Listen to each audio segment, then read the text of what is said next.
Kita sama-sama tunduk kepala dan kita berdoa. Bapa kami yang bersemayam di dalam takhta kerajaan surga, kami akan memulai mempelajari akan pelajaran kebenaran firman Tuhan di malam yang kedua ini. Biarlah kuasa Roh Kudus-Mu mengurapi masing-masing kami. Lebih khusus hamba Tuhan, Pendeta Dr. Sony Sipayung. Biarlah urapan Roh Kudus-Mu akan menjadi milik dan bagian daripada hamba-Mu di dalam menyampaikan akan pelajaran Alkitab yang berisikan kebenaran-Mu. Kami serahkan pembahasan ini dari awal, pertengahan, dan akhir. Biarlah semua terjadi menurut kehendak-Mu ya Bapa, karena kami sudah berdoa hanya di dalam nama Tuhan Yesus dan Juru Selamat kami. Amin.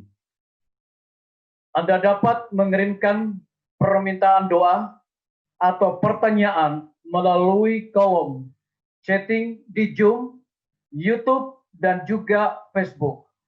Apabila ada pertanyaan-pertanyaan yang tidak dapat dijawab pada malam hari ini, maka akan dijawab oleh para hamba-hamba Tuhan yang ada di setiap jemaat masing-masing, ataupun juga di kelompok pendalaman Alkitab yang ada di gereja, bahkan di KPA masing-masing. Untuk itu, pada malam hari ini adalah merupakan satu berkat luar biasa.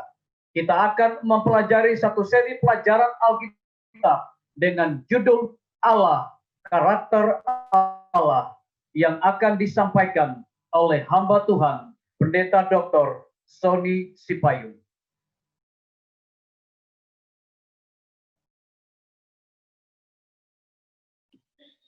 Shalom, selamat malam. Selamat malam para pelajar-pelajar Alkitab yang kekasih di dalam Yesus Kristus. Dari tempat saya bisa lihat saudara-saudara yang ada di Kupang, yang ada di Kalimantan, yang ada di Sumatera, yang ada di Jawa Timur, Jawa Tengah, Jawa Barat, dan Jakarta, serta daerah yang lain yang belum disebut. Luar biasa. Kita sangat senang kita sudah tiba di malam yang kedua.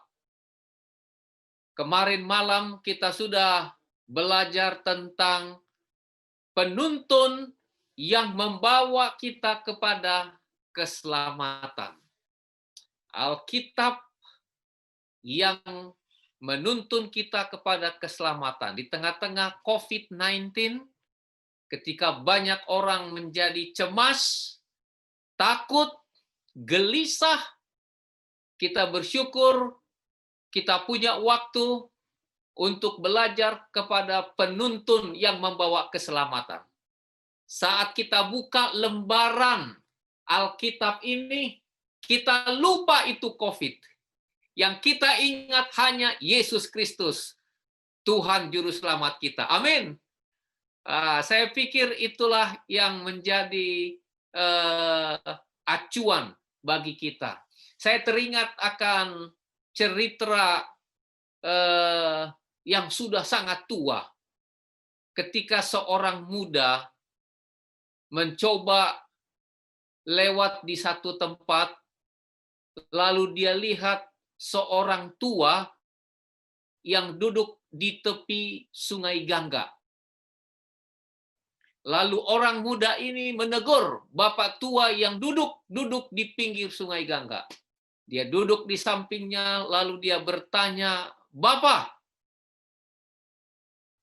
apa yang Bapak sedang lakukan? Apa Bapak percaya kepada Tuhan? Apa Bapak beragama? Apa Bapak..." Banyak sekali pertanyaan anak muda ini tentang Tuhan, tentang kehidupan. Lalu tiba-tiba bapak tua itu menangkap leher anak muda itu, lalu dia masukkan di Sungai Gangga tersebut. Orang muda itu menggelepar-gelepar. minta pertolongan.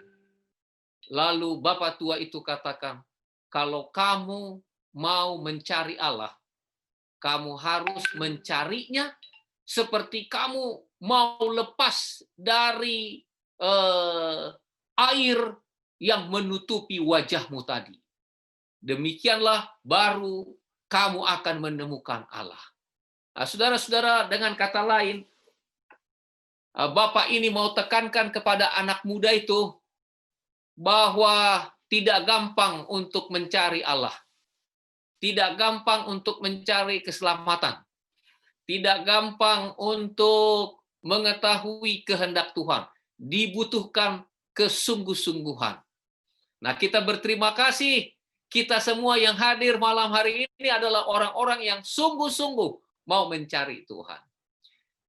Di dalam Alkitab menunjukkan bagaimana jalan menuju kepada keselamatan itu. Untuk itu, mari kita tunduk kepala, kita berdoa. Maha besar, maha kasih Tuhan Allah Bapa di sorga. Terima kasih, malam ini adalah malam yang kedua. Kami masuk kepada satu seri pelajaran. Kami ingin belajar tentang Allah. Setelah kemarin malam kami belajar tentang firman Tuhan yang menuntun kepada keselamatan, yang menuntun kepada hidup. Malam hari ini kami mau lihat tabiat Allah. Kami mau mengenal Allah lebih dekat lagi. Berkatilah semua kami yang hadir malam hari ini. Agar dengan demikian kami dikuatkan dan semakin setia kepada Tuhan. Terima kasih Bapa, ampuni segenap dosa kami. Dalam nama Tuhan Yesus kami berdoa. Amin. Baik, izinkan saya untuk share screen. Akan pelajaran kita pada malam hari ini. Dalam pelajaran kita pada malam hari ini, tetap dari buku Belajar Bersama, kita akan belajar mengenai Allah. Allah dengan karakter kasih yang dimilikinya. Sebagai pendahuluan, bahwa akal budi manusia tidak mampu menembus konsep Allah yang adalah ilahi. Ini yang kita harus ingat, yang harus kita pikirkan bersama-sama mengawali pelajaran ini. Akal budi manusia, kepintaran kita tidak mampu menembus konsep Allah yang adalah ilahi. Untuk itu kita kembali kepada Alkitab. Buku inilah yang menolong kita untuk memahami akan karakter Allah itu. Tanpa buku ini, kita tidak akan pernah mengenal, tidak akan pernah mengerti tentang Dia. Rasul Paulus berkata, 1 Korintus pasal yang kedua, 1 Korintus pasal yang kedua ayat yang ke-7. Tetapi yang kami beritakan ialah hikmat Allah yang tersembunyi. Saudara lihat ini apa kata Paulus? Hikmat Allah yang tersembunyi dan rahasia. Yang sebelum dunia dijadikan, telah disediakan Allah bagi kemuliaan kita. Jadi pekabaran Rasul Paulus adalah pekabaran tentang hikmat Allah yang tersembunyi dan rahasia. Ya. Bagaimana kita bisa mengerti rahasia? Setiap orang punya rahasia. Apakah kita bisa mengerti rahasia yang ada di dalam diri teman kita, bahkan di dalam diri istri kita, dalam diri anak-anak kita? Dapatkah kita mengerti apa rahasia mereka? Tidak. Apalagi Allah.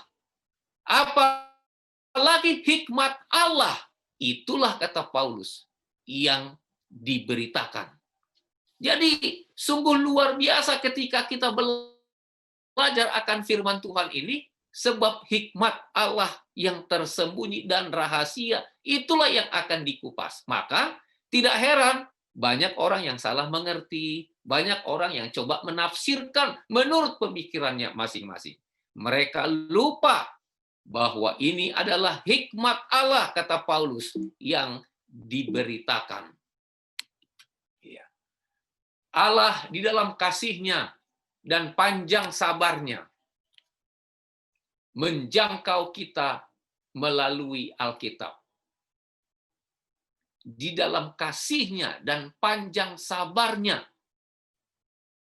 begitu sabarnya, Dia jangkau kita melalui Alkitab. Pernyataan Allah dari hal dirinya dan maksud tujuannya kepada manusia.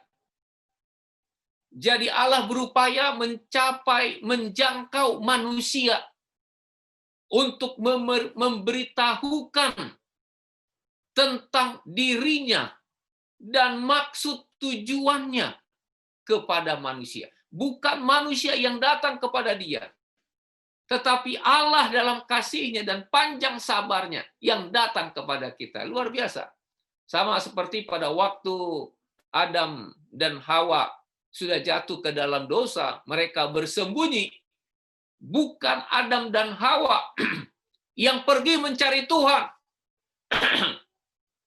tetapi Allah lah yang mencari.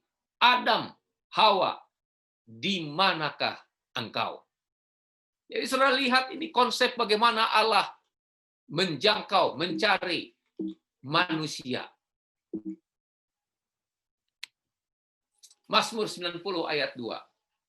Sebelum gunung-gunung dilahirkan dan bumi dan dunia diperanakan, bahkan dari selama-lamanya sampai selama-lamanya, Engkaulah Allah.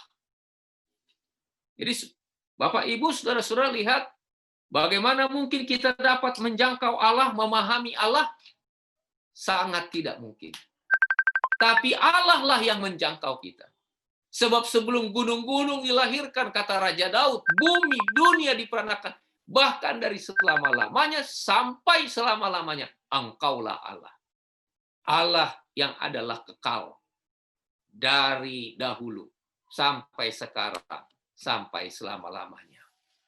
Daniel mengenai Allah dalam Daniel pasal 2 ayat 20, berkatalah Daniel, terpujilah nama Allah dari selama-lamanya sampai selama-lamanya, sebab daripada Dialah hikmat dan kekuatan. Jadi dari selama-lamanya sampai selama-lamanya, Dia pemilik hikmat dan kekuatan. Itu sebabnya kalau kita kurang berhikmat, mari kita cari Allah. Kita kurang kekuatan, mari cari Allah. Maka kita akan menemukannya. Selanjutnya, Daniel mengatakan dalam Daniel 2 ayat 21, bagaimana Allah itu sangat powerful, sangat berkuasa, sebab Dia mengangkat dan menurunkan. Dia mengubah saat dan waktu. Dia yang memecat raja, Dia yang mengangkat raja. Dia memberi hikmat kepada orang bijaksana dan pengetahuan kepada orang yang berpengertian. Jadi, saudara-saudara sekalian, bagaimana Allah yang powerful itu, kepadanya lah kita berserah. Dialah pemilik segala hikmat dan akal budi. Itu sebabnya orang bijaksana akan pergi mencari Dia. Orang yang kurang berpengertian, kurang pengetahuan, pergi mencari Dia. Sebab Dia adalah pemilik segala pengetahuan itu. Bahkan dalam Yesaya pasal 46 ayat yang ke-10, firman Tuhan mengatakan, Ia mampu memberitahukan dari mula hal yang kemudian dan dari zaman purbakala apa yang belum terlaksana, yang berkata, keputusanku akan sampai dan segala kehendakku akan kulaksanakan. Dia memberitahukan apa yang terjadi dahulu, apa yang terjadi sekarang, dan selama-lamanya. Selanjutnya dikatakan, siapakah yang mengabarkan dan memberitahukan? Bukankah aku Tuhan? Tidak ada yang lain. Tidak ada Allah selain daripadaku. Allah yang adil dan juru selamat. Tidak ada yang lain kecuali aku. Sekarang Allah mulai menjangkau manusia. Dia mulai memberitahukan kepada manusia, aku Tuhan, tidak ada yang lain. Itu sebabnya tidak ada ilah-ilah yang lain. Yang ada hanyalah Tuhan. Tidak ada Allah lain selain daripadaku. Allah yang adil dan juru selamat.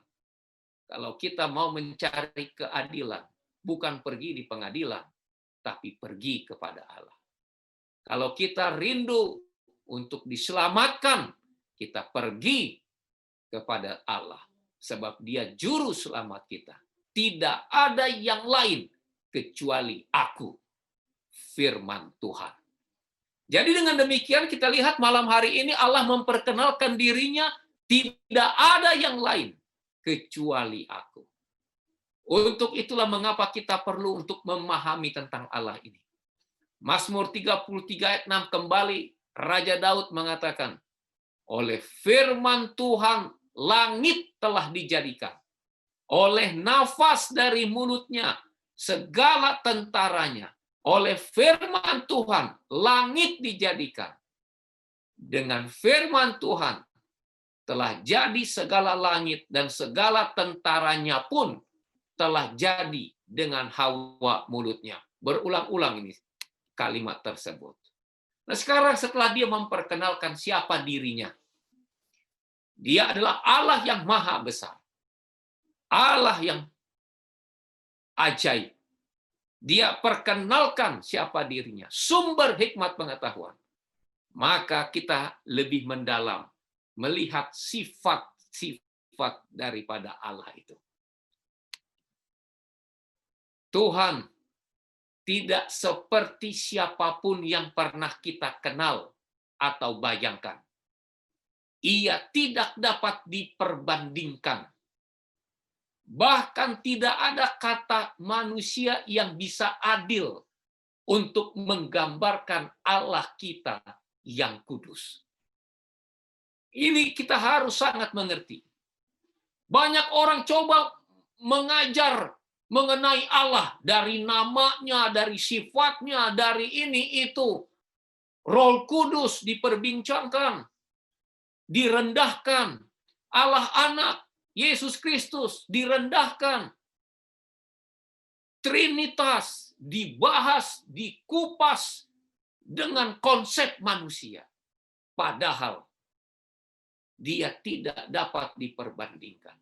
Kita hanya dapat menerima dia dengan iman. Tuhan tidak seperti siapapun yang pernah kita kenal atau bayangkan. Pikiran manusia tidak bisa membayangkan kedaulatan, kebesaran Allah pencipta itu. Bahkan tidak ada kata manusia yang bisa adil untuk menggambarkan Allah kita yang kudus. Jadi saudara-saudara para pelajar Alkitab, waktu kita belajar Alkitab ini, kita harus singkirkan semua pikiran-pikiran kita. Kita harus singkirkan semua konsep-konsep yang ada dalam pikiran kita. Kosongkan diri kita. Buka firman-Nya, maka kita akan menemukan kebenaran. Pada waktu Alkitab ini ditulis, pada waktu itu belum ada percetakan. Jadi mungkin ada 10 orang di sana untuk memperbanyak Alkitab. Maka seseorang akan membacanya. Lalu di situ ada 10 atau 20 orang yang mulai menulis untuk mengkopi tulisan Alkitab ini. Ketika tiba kepada nama Allah, Mereka semua lepaskan kertas, lepaskan alat tulisnya. Mereka membasuh mukanya. Setiap kali tiba nama Allah, mereka basuh muka mereka. Allah itu maha kuasa, suci. Mereka tidak berani untuk menuliskan nama Allah, kecuali membersihkan diri lebih dahulu. Tapi apa yang terjadi sekarang? Sangat mudah. Orang kadang-kadang berjanji, bersumpah, demi Allah,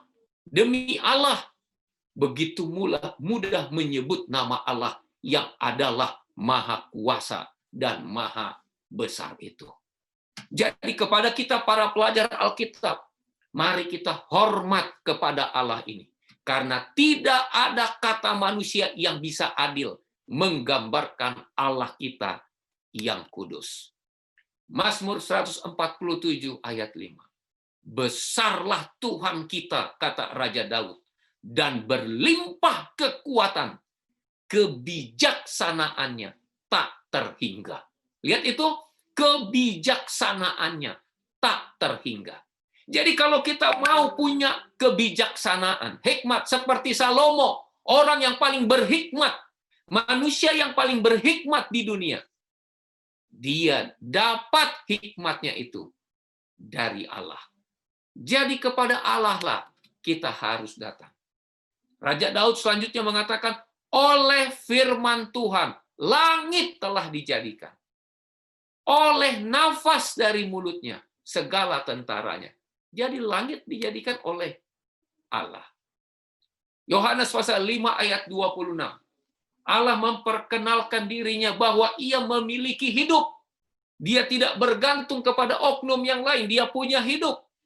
Injil Yohanes katakan, sebab sama seperti Bapa punya hidup dalam dirinya sendiri, demikian juga diberikannya anak, yaitu Yesus, mempunyai hidup dalam dirinya sendiri. Nah, inilah karakteristik daripada Allah yang maha kuasa itu. Dia punya kehidupan. Dia tidak bergantung kepada manusia. Dia omnipoten, maha kuasa. Dia omniscience, maha tahu. Dia omnipresent, maha hadir. Luar biasa. Maha kuasa, maha tahu, maha hadir. Bahkan dalam Keluaran 34 ayat 6 sampai 7, dia adalah Allah yang panjang sabar dan penyayang.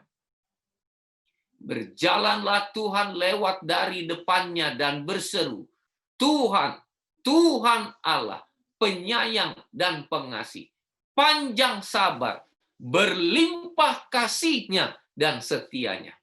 Jadi di dalam perjanjian lama digambarkan atau dikenal Allah itu adalah Allah yang penyayang dan pengasih.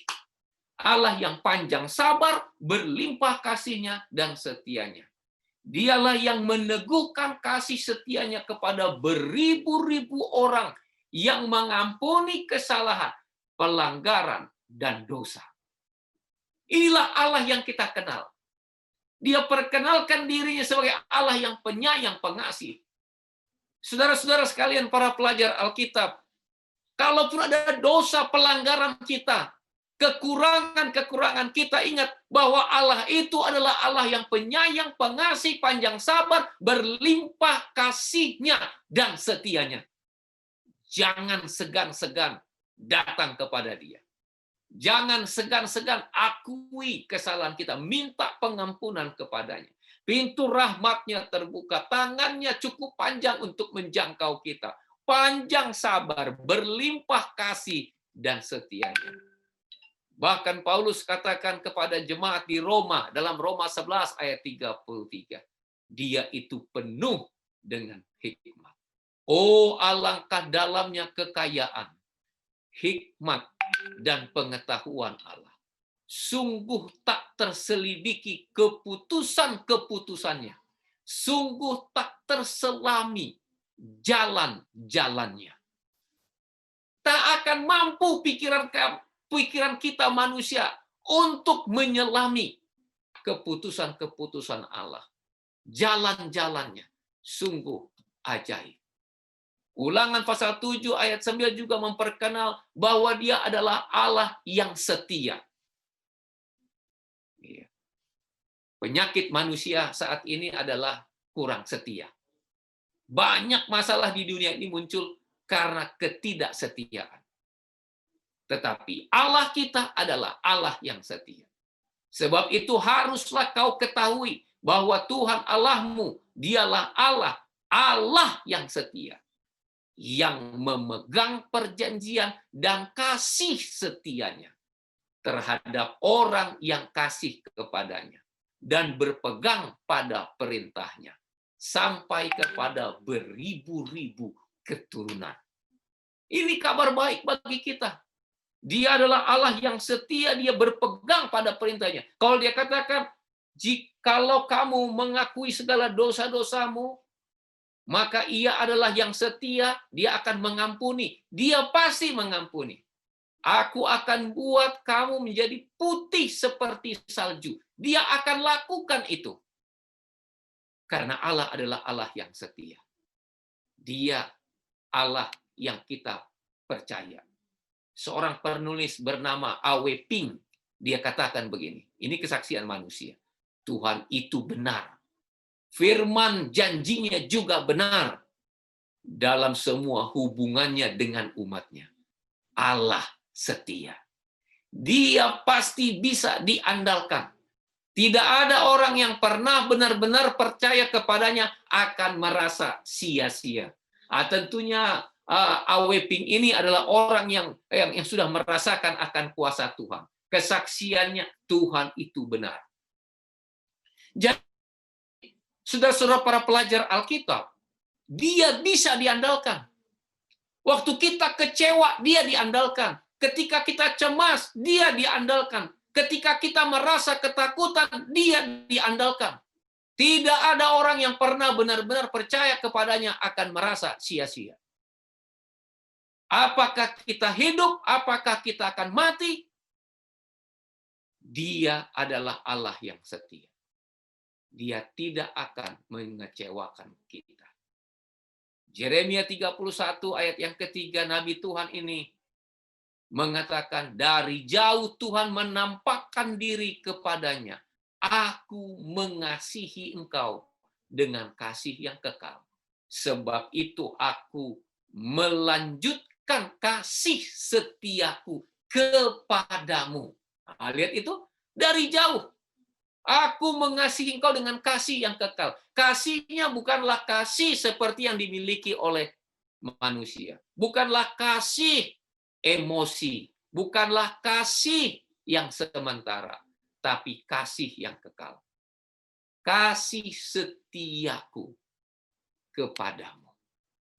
Tidak heran seorang ahli teologi, Awe Tozer, berkata, tidak ada yang pernah Tuhan lakukan, atau sedang lakukan, atau akan lakukan, terpisah dari kasih Tuhan.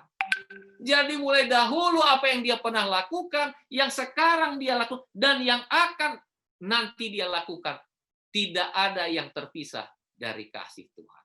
Semua adalah kasih. Itu sebabnya barang siapa tidak mengasihi, ia tidak mengenal Allah. Sebab Allah adalah kasih. Jadi kita sebagai orang Kristen ini yang harus kita hidupkan dalam kehidupan kita. Bagaimana kita memiliki kasih. Karena kalau tidak punya kasih, kita tidak kenal Allah. Nah, itu sebabnya kita perlu belajar kepada Allah supaya kita memiliki kasih. Kasih Allah kepada Adam dan Hawa. Ketika Adam dan Hawa berdosa, sebelum mereka harus meninggalkan taman, dengan penuh kasih sayang Allah menyediakan pakaian untuk menutupi ketelanjangan mereka. Karena dosa mereka menjadi hilang kemuliaan dan mereka telanjang. Tuhan sediakan pakaian untuk mereka, walaupun mereka sudah memberontak. Kepada bangsa Israel, ketika mereka terus-menerus memberontak, Allah tetap memelihara hubungan perjanjian dengan mereka. Diutuslah nabi-nabinya untuk mengingatkan manusia akan dosanya. Masih ingat cerita Yunus? Yunus melarikan diri dari Tuhan. Tuhan membebaskannya dari kematian melalui ikan besar. Dia sudah ada di dalam mulut ikan besar itu. Tapi Tuhan selamatkan dia. Luar biasa sekali kasih Allah itu kepada kita. Tuhan tidak mengirim Kristus sebagai hadiah kepada yang taat saja, tetapi sebagai tebusan bagi yang melanggar.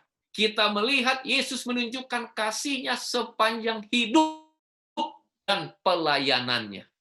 Dia menyembuhkan orang sakit tanpa rasa terima kasih.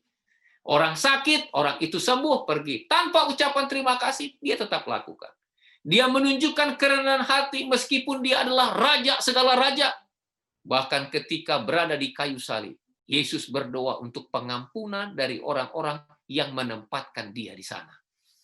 Bapa, ampuni mereka, karena mereka tidak tahu apa yang mereka perbuat.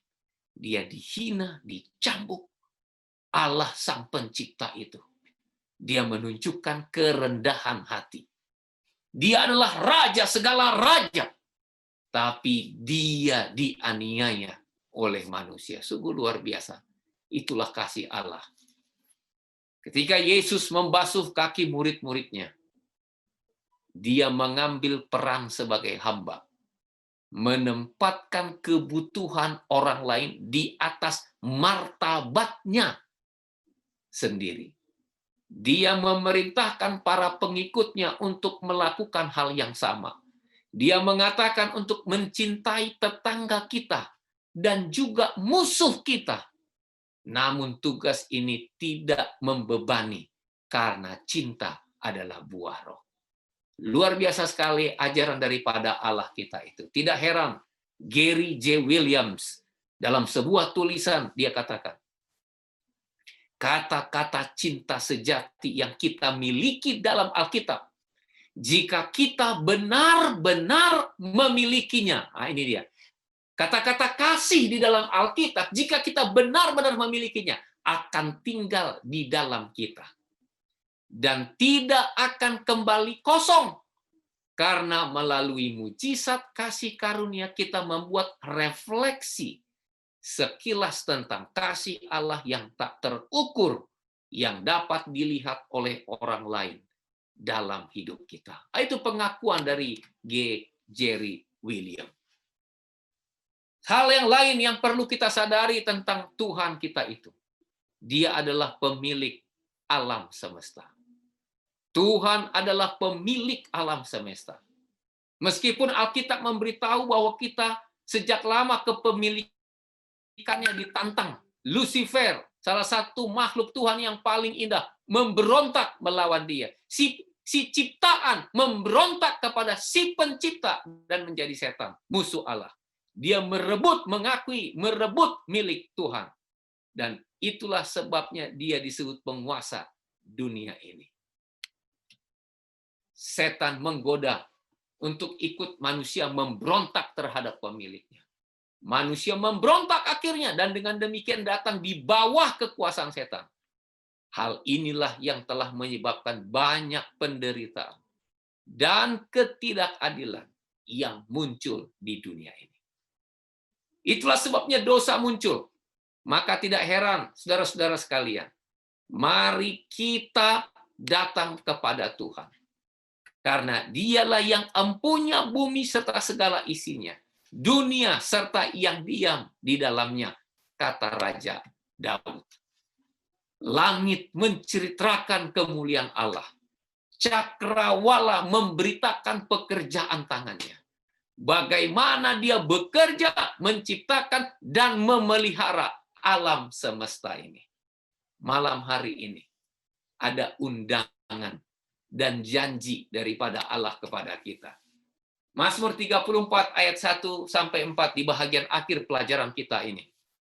Raja Daud katakan, aku hendak memuji Tuhan. Biarlah orang yang rendah hati mendengarnya dan bersukacita. Marilah kita bersama-sama memasyurkan namanya. Berapa banyak di antara kita yang mau malam hari ini memuji Tuhan? Berapa banyak yang mau memasyurkan namanya? Cukup angkat tangan saudara-saudara di tempat di mana Anda berada. Itulah pelajaran kita malam hari ini. ajakan kita. Mari kita puji Tuhan. Kita masyurkan namanya. Karena dia juga berjanji, janganlah takut. Sebab aku menyertai engkau. Janganlah bimbang. Sebab aku ini Allahmu. Aku akan meneguhkan. Bahkan akan menolong engkau. Aku akan memegang engkau dengan tangan kananku yang membawa kemenangan. Saudara-saudara, para pelajar Alkitab, ketika kita mengenal Allah, kita tunduk kepadanya, kita hormat kepadanya, kita sembah dia, dia akan pegang tangan kita, dia akan tuntun kita, dia tidak akan biarkan kita, dia akan sertai kita dalam kehidupan kita. Tanganku, tangan kananku yang membawa kemenangan. Dia akan peduli. Dan dia katakan, janganlah takut. Nabi Yesaya mengatakan, sebab aku telah menebus engkau. Aku telah memanggil engkau dengan namamu. Engkau ini kepunyaanku. Saudara-saudara sekalian, Bapak Ibu, para pelajar Alkitab, malam ini kita tidak akan kecewa. Sebab pekabaran Tuhan, engkau ini kepunyaanku. Kita semua kepunyaan daripada Allah yang maha besar, yang maha kuasa. Apabila engkau menyeberang melalui air, aku akan menyertai engkau. Melalui sungai-sungai, engkau tidak akan dihanyutkan. Apabila engkau berjalan melalui api, engkau tidak akan dihanguskan. Dan nyala api tidak akan membakar engkau. Kenapa? Sebab akulah Tuhan Allahmu yang maha kudus. Allah Israel, juru selamatmu. Aku menebus engkau dengan Mesir. Dan memberikan Ethiopia dan Sheba sebagai gantinya. Jadi lihat, dilepaskan dan dia berikan lagi yang lainnya. Maka Ibrani pasal 13 ayat yang kelima. Karena Allah telah berfirman, aku sekali-kali tidak akan membiarkan engkau. Dan aku sekali-kali tidak akan meninggalkan engkau. Berulang-ulang firman Tuhan yang menjadi pegangan kita ini. Aku tidak membiarkan engkau. Aku tidak meninggalkan engkau. Janji Tuhan yang luar biasa itu adalah menjadi pegangan hidup kita. Alkitab yang kita percayai bercerita tentang Allah, Allah yang maha kuasa, maha besar, juru selamat kita, tidak akan pernah tinggalkan kita, tidak akan pernah membiarkan kita di dalam dunia yang berdosa ini sampai selama-lamanya. Sampai hari Maranatha. Amin. Tuhan memberkati kita semua. Adalah doa dan pengharapan bagi kita, para pelajar Alkitab ini. Amin.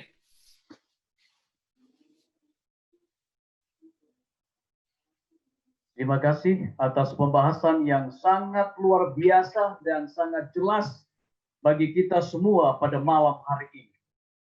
Sebelum kita tiba kepada pengumuman dan acara penutupan kita, Pendeta, ada 3 pertanyaan Pendeta malam ini yang dikirimkan dari para partisipan untuk Pendeta harus menjawabnya.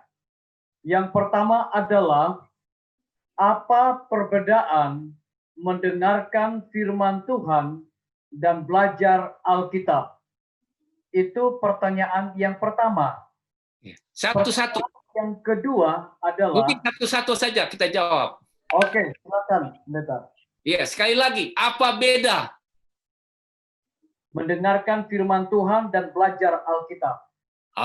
Inilah. Ini kan satu paket. Mendengar, melihat, belajar. Itu satu paket. Tidak cukup hanya mendengar. Karena telinga, mata, pikiran harus dibuka untuk belajar firman Tuhan ini. Jadi tidak cukup hanya mendengar, tapi kita harus baca juga. akan apa kata-kata daripada firman Tuhan. Oke? Baik, terima kasih. Pertanyaan yang kedua, Pastor. Mengapa orang Kristen hanya mempercayai dan menerima 66 buku dalam Alkitab saja dan tidak mau menerima buku-buku yang lain? Mohon penjelasan. Oke, terima kasih. Apa itu buku-buku yang lain? Mungkin saya bisa tebak buku-buku yang lain itu adalah apokripa. Sebahagian ada satu gereja yang memasukkan buku-buku apokripa ke dalam pegangan mereka. Tetapi dalam penulisan, dalam pengumpulan kitab-kitab, buku apokripa itu penulisnya tidak jelas.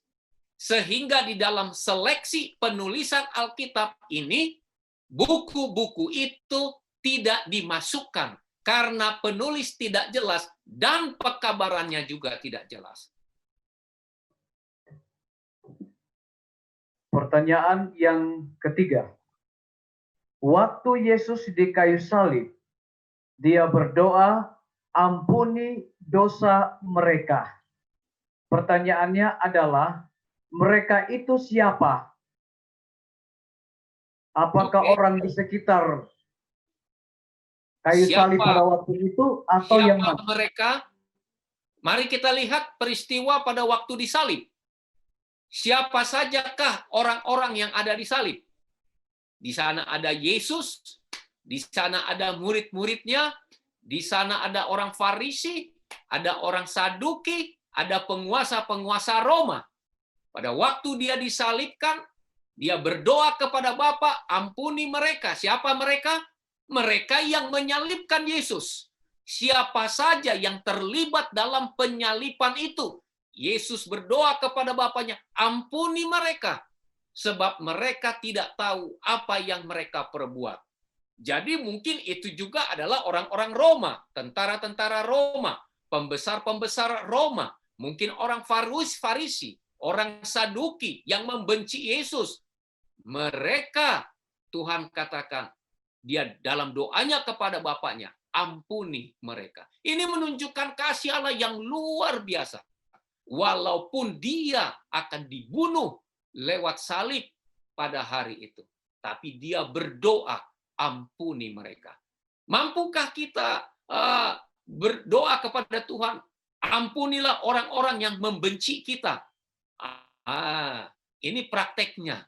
Ini yang kita harus. Kalau Allah, Yesus mampu, maka kita pun harus belajar kepada Allah. Memaafkan saudara-saudara kita yang berbuat salah. Yang iri, yang cemburu kepada kita. Oke, Tuhan berkati. Baik, terima kasih Pendeta atas jawaban yang sudah diberikan. Mudah-mudahan yang bertanya merasa puas, dan kalau belum, kita menunggu lagi untuk pertanyaan selanjutnya. Sebelum kita tiba kepada pengumuman, kami berikan waktu kepada Pendeta untuk pimpin kita di dalam doa. Bapak, Ibu, saudara-saudara, mari kita tunduk kepala, kita berdoa. Maha kasih Tuhan Allah Bapa di sorga, Allah yang maha besar. Terima kasih karena kami memiliki Engkau. Terima kasih karena kami mengenal Engkau lewat firman Tuhan ini. Berkatilah kami semua para pelajar Alkitab ini, yang malam hari ini dikuatkan, karena janji Tuhan, Engkau tidak akan pernah tinggalkan kami. Engkau tidak akan biarkan kami. Tuhan akan tuntun kami. Berkatilah kami khususnya ketika menghadapi pandemi COVID-19 ini. Tuhan, Engkau Allah yang maha besar. Jagai dan lindungi kami. Berkati kami semua, cukupkan kebutuhan kami. Dan ampunilah segala dosa kami. Dalam nama Tuhan Yesus kami berdoa. Amin. Terima kasih banyak atas doa yang sudah dilayangkan. Kami tetap mengundang semua para partisipan dan juga saudara-saudara yang sudah bergabung pada malam hari ini untuk kembali bergabung pada besok malam dengan satu judul yang tidak kalah menariknya, yaitu Asal Mula Iblis. Dari mana asal mula iblis? kita akan mendengarkan pembahasan pada besok malam. Dan kami ingatkan kembali kepada semua para partisipan, apabila Anda punya permohonan doa dan pertanyaan, silakan di chatting melalui kolom Zoom, YouTube, dan Facebook. Kami ucapkan terima kasih banyak. Tuhan Yesus memberkati kita semua.